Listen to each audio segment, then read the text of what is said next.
Yeni bir videodan herkese merhaba.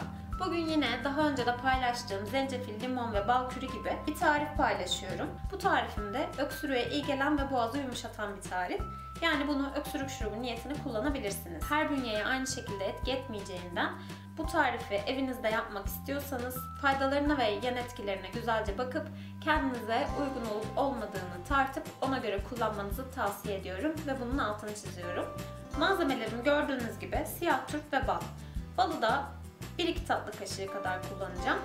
Siyah turpu seçerken de büyüklüğü size kalmış ama daha büyük turp seçerseniz suyu biraz daha fazla olacağından daha uzun süreli kullanabilirsiniz. O zaman hemen yapmaya başlıyorum. Öncelikle turbun şu sap kısmını kesiyorum. Şöyle bir meyve sebze oyuncağıyla orta kısmını açacağım. Bu içinden çıkan kısmı da bir şekilde başka tariflerinizde değerlendirebilirsiniz. Altını desteklemek için kasenin içine koyuyorum. Şimdi içine balı ekleyeceğim. Bir tane turbu bu şekilde 2-3 kere kullanabilirsiniz. Yani turp bozulana kadar, buruşana kadar kullanmanız mümkün. Tabi kullandıkça içindeki su da biraz azalacağı için bal miktarını da ona göre ayarlamanız gerekiyor. Bu şekilde 1 tatlı kaşığı bal kullandığımızda 4-5 tatlı kaşığı kadar karışım elde edebiliyoruz. Eğer suyu çok fazlaysa bu durumda taşma ihtimali de var.